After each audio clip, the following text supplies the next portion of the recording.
Many on the left would have us believe that our great country was founded on institutional racism. And you know what? I have to agree there's some truth to that. Where I jump off the wagon is they also believe that institutional racism exists today in our systems and institutions. Totally disagree.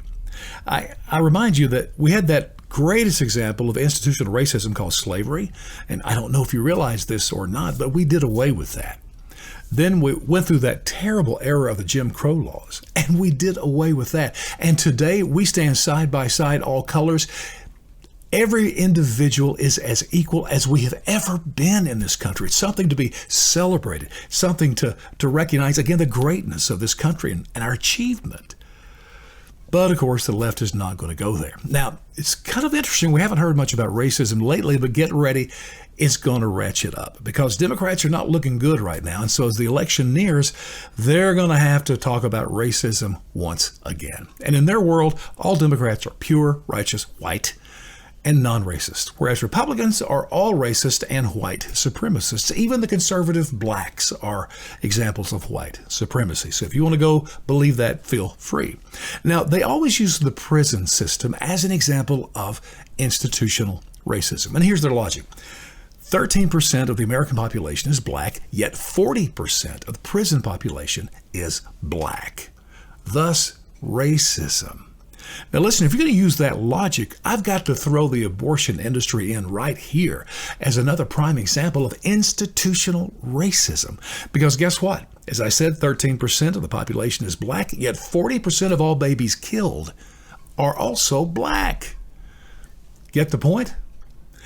Now, you'll never hear that from the press because the press is the propaganda arm of the Democrat Party. And we all know at the heart of the Democrat value system, the altar of their religion is killing as many babies as possible, especially blacks. To add it even further, Planned Parenthood, which is the largest baby-killing business out there, is it a coincidence they build most of their facilities near African-American communities?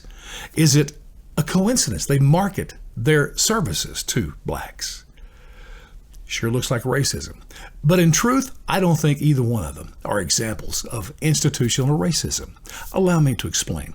In the prison system, Democrats look through everything through identity politics or groupthink. You know, if one bad thing happens to a black guy, then bad things happen to all black guys. I can't go there. I'd have to look at each individual case. You know, what crimes did they commit?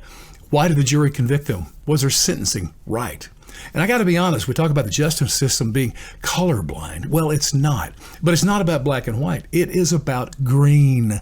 Reality is, if you got money, you can either stay out of prison or have a lesser sentence. There is the real injustice, but it's not racism. And honestly, I don't think Democrats are racist with abortion.